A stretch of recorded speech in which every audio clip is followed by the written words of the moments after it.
अभी लॉकडाउन के दौर में जो रोज़मर्रा के सवाल हैं कि महामारी कब खत्म होगी, लॉकडाउन कब खत्म होगा, हमारे खाने पीने के बारे में, दोस्तों से बात करने के बारे में, एंग्जाइटी से होप, इनसे हट करके जो एक सवाल सबसे बड़ा है, ज़्यादा लोग पूछ रहे हैं, वो ये है कि इसका इलाज कब आएगा और इसका टीका, इसकी वैक्सीन कब आएगी, वो दवा कब बनेगी और बन जाने के बाद हम सबको कब मिलेगी।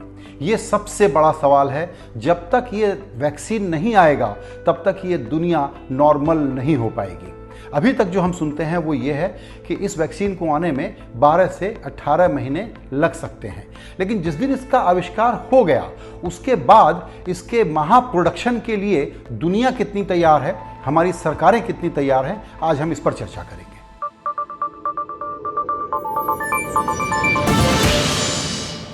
अभी आप रोज़ाना बहुत सारी खबरें देख रहे हैं ड्रग के मामले में और वैक्सीन के मामले में। थोड़ी सफाई ज़रूरी है। जब हम ड्रग की बात करते हैं तो उसका संबंध है कि अगर ये बीमारी हो जाए तो इसका इलाज कैसे हो। इस बात का ख्याल रखिएगा कि फ्लू सबसे पहले इस दुनिया में 100 साल पहले आया था और आज तक फ्लू की इलाज की कोई इफेक्टिव दवा नहीं बनी है। जो दवाइयाँ बनी हैं बीमारी हो जाने के बाद वो थोड़ा बहुत मदद करती है सिम्टम के मामले में, कुछ तकलीफ कम कर देती है, कुछ मोर्टेलिटी के रेट को कम कर देती है, लेकिन अभी फ्लू का इलाज नहीं मिला है। अगर उसका इलाज नहीं मिला है तो कोरोना जैसे खतरनाक वायरस का, जिसको समझने में अभी दुनिया भर के सारे वैज्ञानिक माथापच्ची कर रहे हैं, उसका आसान नहीं है कि जल्दी से कोई उपाय मिल जाए। तो जो ड्रग के बारे में आप सुनते हैं वो दो बातें हैं कि अभी प्लाज्मा थेरेपी उनके साथ हो सकती है जो हाईली इन्फेक्टेड थे, उनका ब्लड निकाला, प्लाज्मा निकाला और किसी और पेशेंट को दे दिया। दूसरी बात आप सुनते हैं रीपर्पस ड्रग की। वो ये हुआ कि अगर आपको कुछ दूसरे सिम्टम है तो उसमें वही, जैसा मैंने कहा कि सहूलियत के लिए कुछ दवाइयाँ आपको मिल सकती हैं, उससे कुछ आराम मिल सकता है, लेकिन वो इफेक्टिव इलाज नहीं है। इसका इलाज नहीं हो सकता, इसका प्रिवेंशन हो सकता है, बशर्ते कि हमको ये वैक्सीन मिल जाए। वैक्सीन के लिए जब ये दुनिया इस वक्त राजनीतिक तौर पर टूटी फूटी और आइसोलेशन में जा रही थी, तो अच्छी बात यह है कि दुनिया भर के वैज्ञानिक इस वक्त अचानक यूनाइट हो गए हैं, दिन रात मेहनत करके इसका तोड़ ढूंढने की, इसका समाधान ढूंढने की कोशिश कर रहे हैं। कोरोना के साथ दिक्कत यह है कि अब कई जगह से वैज्ञानिकों की ये रिपोर्ट आ रही है कि क्या ये अपना पर्सनैलिटी ही चेंज कर रहा है, क्या इसमें एक ऐसी बनावट में बदलाव आ रहे हैं कि जब तक हम इसका कोई वैक्सीन निकालेंगे तब तक ये कोई दूसरा रूप ले चुका होगा या ये कमज़ोर हो चुका होगा। क्या शरीर में सिर्फ अपनी जो इम्यूनिटी है उससे ही इससे लड़ा जा सकता है, लेकिन इन सब बातों के भरोसे नहीं रहा जा सकता, इसका वैक्सीन तो ढूंढना ही पड़ेगा। तो इस वक्त दुनिया में करीबन 70 ऐसे प्रयोग चल रहे हैं अलग अलग कंपनियों द्वारा, पब्लिक हेल्थ की संस्थाओं द्वारा, NGOs द्वारा, सरकारों द्वारा, जिसमें ये उम्मीद की जा रही है कि कोई ना कोई तो सफल होगा। जब से चाइना ने इसका जेनेटिक सीक्वेंस कोविड-19 का अवेलेबल करा दिया था, तो सबसे पहले जो इस वक्त दौड़ में आगे है वो है मॉडर्ना नाम की एक कंपनी जो अमेरिका में है, और उसका कहना है कि हमने तो ह्यूमन ट्रायल शुरू कर दिया है। बहुत लोग अभी शुरुआती स्टेज में है। इसके 3 स्टेज होते हैं। फेज़ 1 में आप इसको कहते हैं कि ये ह्यूमन ट्रायल के लिए रेडी होता है। फेज़ 2 में आप जाकर के इसके प्रोडक्शन की तैयारी करते हैं, प्रोटोटाइप बनाते हैं, अप्रूवल लेते हैं, और थर्ड फेज़ होता है जब आप प्रोडक्शन में चले जाते हैं। मेरे इस बातचीत का सबसे बड़ा जो जोर है वो इसी पॉइंट पर है कि 6 महीने हो, साल भर हो, 18 महीने हो, मान लीजिए 3 महीने में ये वैक्सीन हमको मिल जाता है। किसी एक देश को मिलेगा। यहीं पर दुनिया भर के वैज्ञानिक संगठन अपनी सरकारों से भी ये कह रहे हैं और ग्लोबल लीडर से भी यही कह रहे हैं कि यहाँ कोलैबोरेशन ज़रूरी है।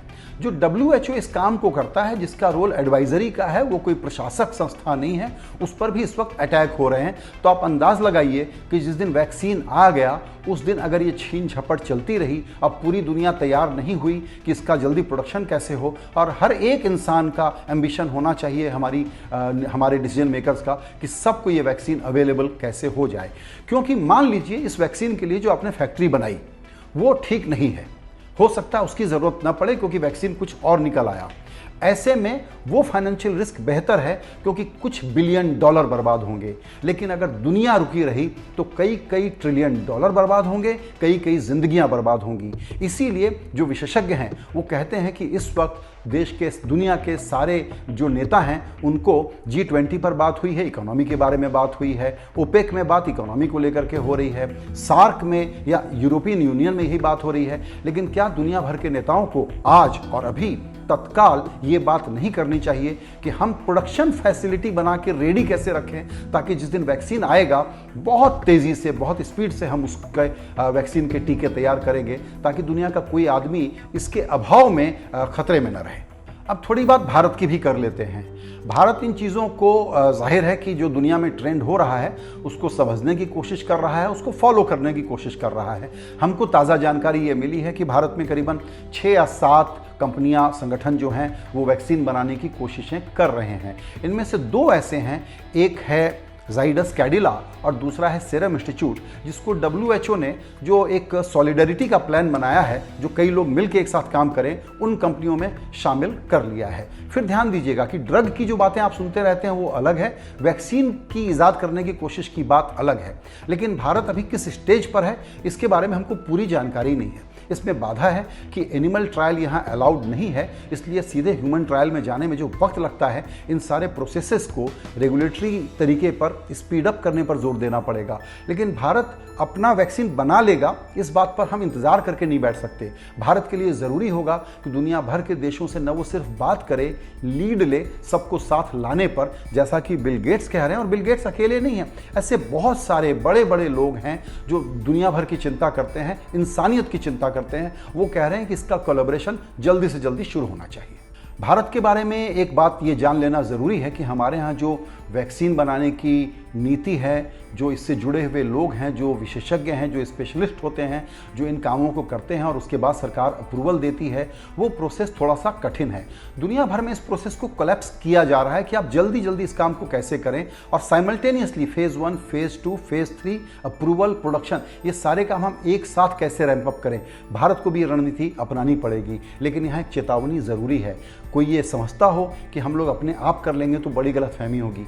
पोलियो पर जिस पर हमारा काम बहुत अच्छा रहा है, आपको जान करके शौक लगेगा कि अभी भी भारत पोलियो के टीके इंडोनेशिया और रशिया जैसे देशों से इंपोर्ट करता है। हमको तो इंपोर्ट करना ही पड़ेगा जिस भी दिन कोविड-19 का तोड़ मिल गया, जिस दिन भी इसका टीका मिल गया, और उसकी तैयारी हमको आज और अभी से करनी चाहिए।